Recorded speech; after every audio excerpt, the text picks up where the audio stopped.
મને બહુ જ આમ એટલું બધું આમ એમ થાય છે ને, ઘણી વખત તો હું બહુ રોતી. મારો બિલકુલ મારા છોકરા મારી જોડે નહોતા, મારી બેબી બહાર હતી, પણ મને મારી બેબીનો સપોર્ટ, મારા બાબાનો સપોર્ટથી હું અહીંયા આવી છું. ત્યાં બેન્કર સાહેબ નથી આવીને તે પછી મને મારા છોકરાઓનો ખૂબ ખૂબ આભાર. હું બિલકુલ ચાલી નથી શકતી, સાવ ખાટલામાં હતી. અને મારા બેબી અઠવાડિયે આવે ને તો એ પણ એટલી બધી એ થઈ જાય, મમ્મી તું શું કરીશ? મેં કહ્યું હવે મને ગમે તે કરો, હવે મારાથી સહન નહીં થતું. પછી આ બેન્કર સાહેબની જોડે અમે ગયા. મારા બેબી બાબાનો સપોર્ટ ખૂબ રહ્યો.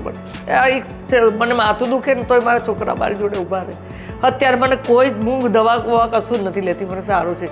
મારી બેબીને ખૂબ ખૂબ મારા બાબાને 100 વર્ષના ભગવાન કરે. હું બહુ જ રો રો કરતી હતી, હું ઊભી જ નથી સહી શકતી. મેં કહું વગર ટાંકા વગરનું છે તો આપણે ત્યાં જઈએ. કોઈ ડર નથી લાગ્યો. 8 કલાક પછી મને રજા પણ આપી દીધી. હું ઘરે પણ આવી ગઈ, બીજા દિવસથી ચાલતી પણ થઈ ગઈ. પહેલાં હું સાવ ડગમગ ચાલતી હતી, અત્યારે સારી રીતે ચાલું છું. અત્યારે ઘરનું કામ કરી શકું છું. તો પહેલા આપ ઘરનું કામ નહોતા કરી શકતા? ના, હું પહેલાં બિલકુલ ઉઠી જ નથી શકતી. ઓ એવું હતું. હા. અને ચાલવામાં નહીં પહેલા કેવું હતું ટ્રીટમેન્ટ? ચાલવામાં એક પગ આમ જાય, એક પગ આમ જાય. ઓ અત્યારે મને બહુ સરસ છે. અત્યારે એકદમ ઘરનું કામ 10 જણનું જમવાનું બનાવવું હોય તો પણ બનાવી શકું છું. પણ બધા મને પૂછે કે આ કેવું ઓપરેશન? બધાને નવાઈ લાગે છે. અમારી બાજુ કોઈને આ કર્યું ને, મને એવું લાગે છે કે મેં ફર્સ્ટ વાર આ બાજુ બનાસકાંઠામાં કરાવી છે. એટલે બધા મને પૂછે કે આ સારું છે. મને બહુ જણા, અમદાવાદથી એક જણો તો મારી પાસે આવ્યા.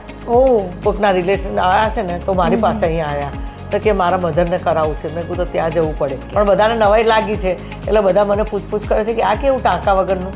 અને એ લોકો, હું રમતી હતી કે તમારું ઓપરેશન કર્યું છે ને કેમ તમે રમો છો? તો મને સારું છે અને આ નવી પદ્ધતિથી મારે કરાવ્યું છે એટલે હું અને પેલું ઓપરેશન કરાવ્યું હોય તો એ 6 મહિના સુધી ચાલી ના શકે. એટલે બધાને વિચારમાં પડી જાય, ખબર પૂછવા આવે ને એ બધા કે તમારે કેટલા ટાંકા આવ્યા? મેં કીધું મારે એક પણ ટાંકો નથી. તો કે હું એમને જ ચાલું છું કે મારે ટાંકા વગરનું ઓપરેશન છે. અને મને મોટો તો એમ કે મને ઊંઘ આવે છે ને એ મને મોટો ફાયદો છે. અને મારે જે 70 કિલો વજન હતું એ ઓછું થઈ ગયું. જેવું ઓપરેશન કર્યા પછી મારે 15 દિવસમાં મારું શરીર સારું થઈ ગયું. બધા સોજા હતા, બધું એ મટી ગયું મને. અને મોટો ફાયદો મને બેન્કર સાહેબનો ખૂબ ખૂબ આભાર.